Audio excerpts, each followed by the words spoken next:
Hello everyone, my name is Hojin Choi from Library 2-1 Honors class, and I am honored to participate in Omni through this class. My topic is cyber abuse in school. I'm sure you have experienced use or using social network service applications such as Facebook, Instagram, Snapchat, and TikTok.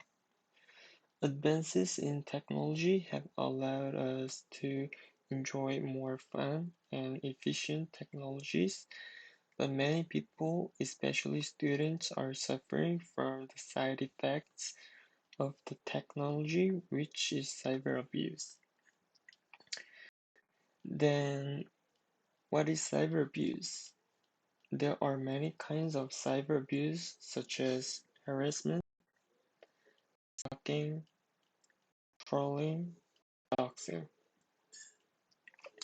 And those features are seen not only in society but also in schools. The biggest advantage of the cyber world is its easy accessibility, but it is also its biggest weakness. People can be abused through social media, online chatting, and online forums, sharing sexual photos or videos online without consent. And stalking a person online and hacking into their accounts, such as social media, banking, or email accounts, are examples of cyber abuse. These issues have become hugely not only individually but also socially. This problem is interesting and important because with the tremendous advancement of IT technology, most people around the world active in the cyber world. It means that all people who engage in cyber world can be a victim of cyber abuse. Therefore, I believe it is important to make people aware of the dangerousness of cyber abuse, and we need to figure out some ways to prevent cyber abuse. Therefore, I'm going to present why cyber abuse has occurred and why this social problem became a serious issue in our society, and how can we solve this problem. Bullies are everywhere in these days. Their online presence is growing. Children and teenagers are exposed to cyberbullies at a greater extent than they are exposed to school bullies. They can be harassed at home, school, and virtually anywhere with an online connection. According to recent research, 42% of children have been bullied online and 77% report being bullied either online or by other methods. There are many reasons why kids and teenagers become cyberbullies. Usually, however, cyberbullies have some sort of insecurity to protect their egos and feel superior. They make others feel bad about themselves. Some cyberbullies see it as a means of gain popularity, and others to it to feel powerful or escape their own problems. At times, cyberbullies themselves may be bullying victims, so they prey on other people to feel better about themselves. Then, how does cyber abuse affect students in school? It is important to make people realize the dangers of cyber abuse when they are young, which means when they are students. Students have yet to establish their values properly. Therefore, they will create their values according to what they experience, and if they experience something wrong, it will not help them in their lives. Many researchers have conducted many researches to reduce cyber abuse. Thinking Before Posting is a journal examined how to prevent youth cyberbullying through interfaces by showing reflective messages when bullying is recognized. Through this study, 321 participants were teenagers from 15 to 16, about 60% of whom were women.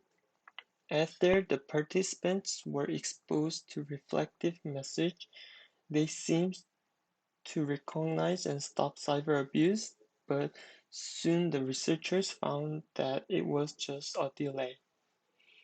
They have found that these repeatable reflective messages can be annoying, and adolescents may perceive them as invasion of privacy. After reading this article, I could think that I should find another way. This is because most teenagers do not recognize the danger of cyberbullying as long as they show it directly. Then, how can we prevent and stop cyber abuse? Know that it's not your fault. What people call bullying is sometimes an argument between two people.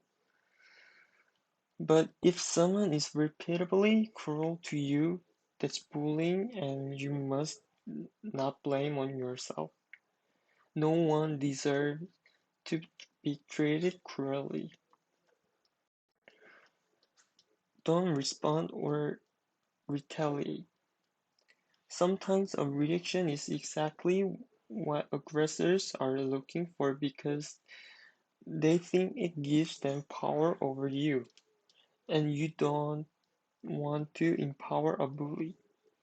As for retaliating, getting back at a bully turns you into one and can turn one mean act into a chain reaction. If you can, remove yourself from the situation. If you cannot, sometimes humor disarms or distracts a person from bullying.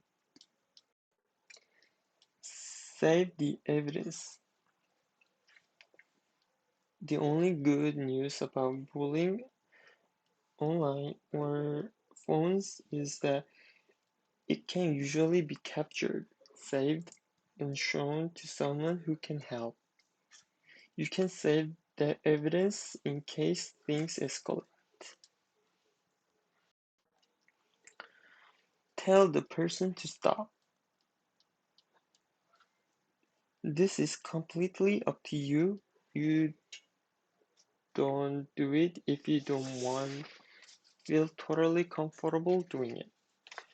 Because you need to make your position completely clear that you will not stand for this treatment anymore. You may need to practice beforehand with someone you trust, like parents or good friends.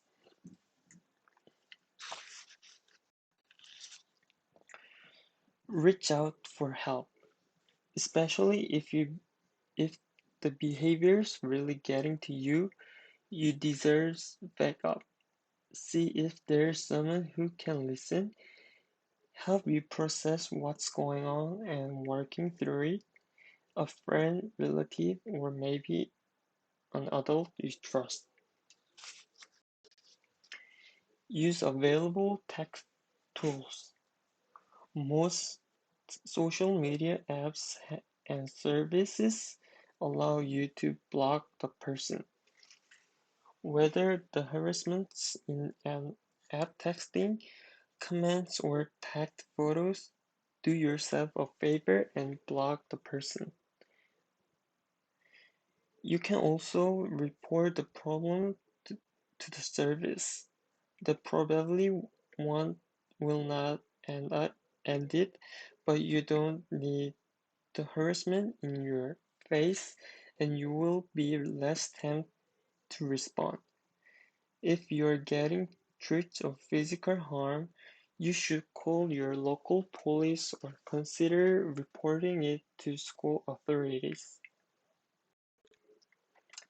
In fact, students who have been severely cyberbullied, since most students have problems living in society even when they become adults because they cannot forget the fear of that time. They usually have depression and anxiety symptoms, and in severe case, they commit suicide. On the other hand,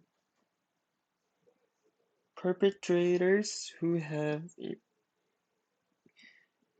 committed cyberbullying against others since they were students tend to use cyberbullying even when they become adults without realizing that their behavior is wrong. Therefore, I think that in order to solve the fundamental problem through proper education in schools, students who should be aware of the seriousness of cyberbullying and know that they can harm others by their actions.